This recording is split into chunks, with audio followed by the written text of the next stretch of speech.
Hello, I'm joined now by Simon Cole, CEO of 7digital. Simon, welcome. Please can you explain how 7digital differentiates its music streaming services from other competitors in the industry?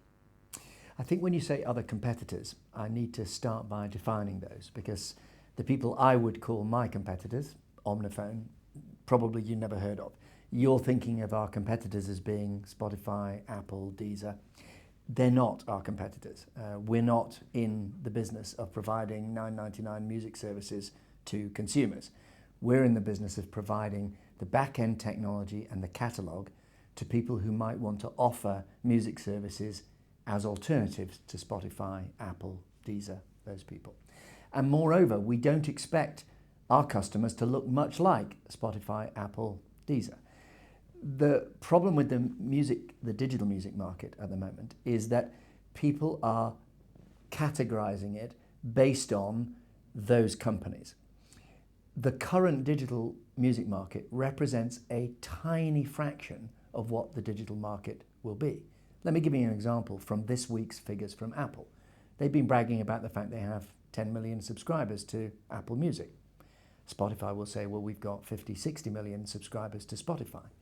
If you add all of the people together who have subscriptions in what we call all-you-can-eat digital music, in other words, $9.99 a month, you don't get to 100,000 people.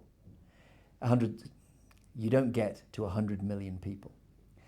100 million people is a infinitesimally small fraction of the number of people who are consuming music.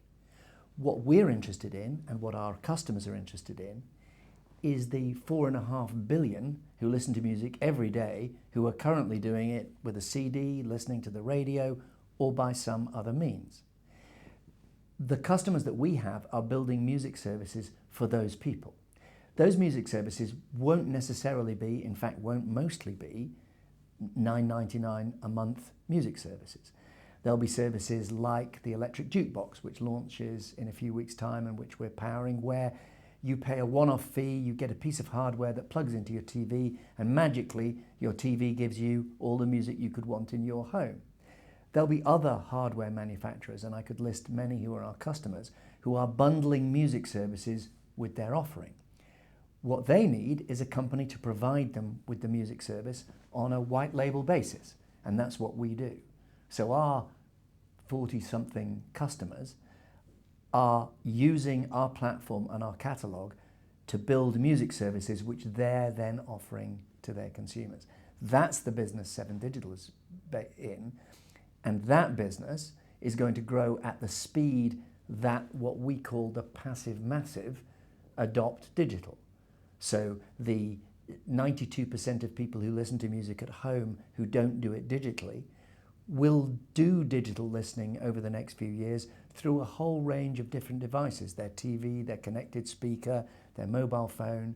That will be with a whole range of different services, and we are building those services on behalf of our customer. What do you consider to be the most significant trends in the music industry, and how are these shaping 7digital's market opportunity and performance?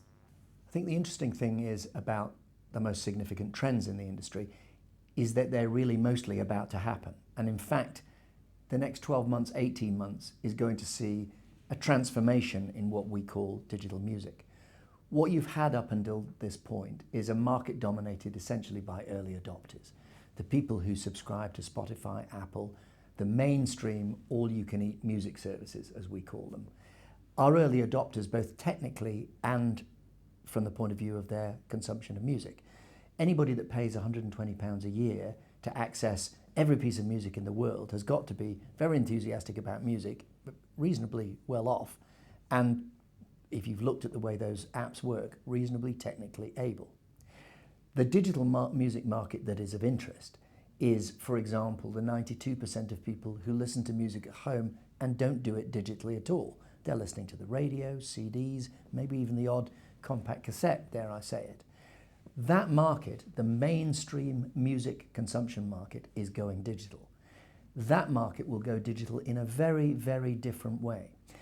Imagine that at the start of the music industry, when vinyl was sold and then CD, the only people selling that were shops like Sister Ray in the West End, where You know, if you go in, you have to know what music you want and you have to know the lead singer of the band before they'll even sell you a song. In other words, they were shops for enthusiasts. Imagine they were followed by HMV and Tower Records, and then they were followed by Woolworths, and then they were followed by Sainsbury's and Tesco's. That's the development you're going to see. The mentality that led somebody, and still does lead people, to buy a Love Songs album as they're checking out at Tesco might seem to you like a small bit of the music market. In fact, it was always about 70% of the music market in CD sales. That market is the digital market that will cause this industry to really explode. That market is the market for which 7digital has built its platform. In the last few months, you've announced a number of majority contract wins and partnerships. Why are these deals noteworthy? I think what's noteworthy at the moment is the sectors that we're operating in, and we're very focused on where we expect to see expansion. For example, we expect the radio industry to move into streamed music. It's a natural. If you've got a radio brand you trust, like Heart in London, then you will trust that brand to suggest to you streamed music that you might jump off the radio station into. We have a couple of customers, one called Team Rock and then Jazz FM, both of whom are curating in specific areas of music, and both of whom we would expect to develop global streamed music services. Hardware is another important area. Manufacturers of hardware are bundling music services with their hardware. So Technics, who are selling high-end hi-fi equipment, we're powering a service for them which is high-quality music to go on that equipment. Mobile networks are another important area. Previously, mobile networks have been bundling third-party services. Increasingly, they're going to be wanting to do their own services. So there's a very big network in Brazil called Oi. It's the biggest network in Brazil. They've just launched a brand new music service to their 60 million consumers. We've built that music service for them through a relationship with a company called Mariposa. You recently announced the proposed acquisition of Snowite. Please can you outline the rationale for this deal? The rationale for the acquisition of Snowite is very much a rationale that we identified 18 months ago when we created the new 7digital. We wanted to create a company that was economically strong enough for a consolidation that we expected to happen in the sector.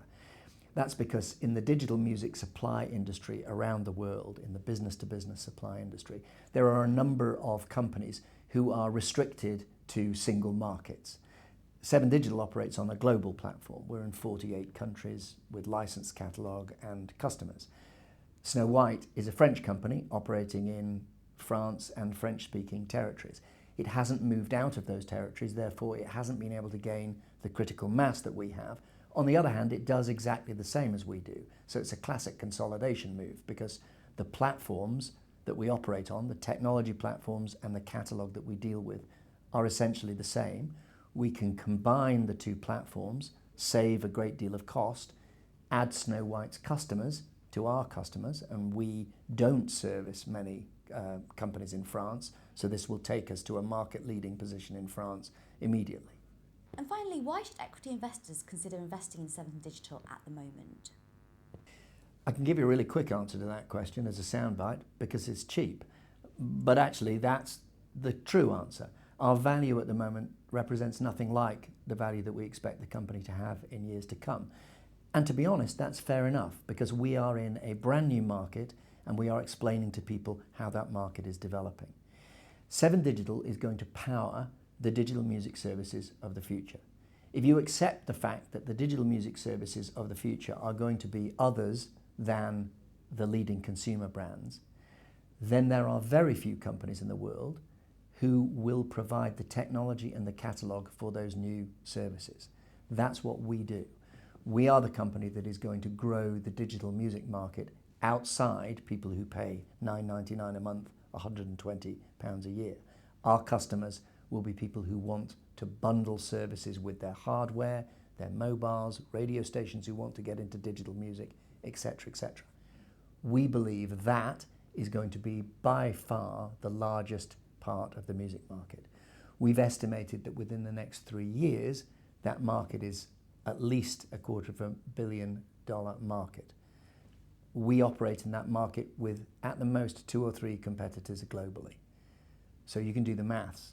Even if we're simply as successful as our market share by number of companies, we will be doing a lot more business than we are now. We actually expect to be much more successful than that, and I would expect us to command a 30-40% share of that market in 2 or 3 years' time.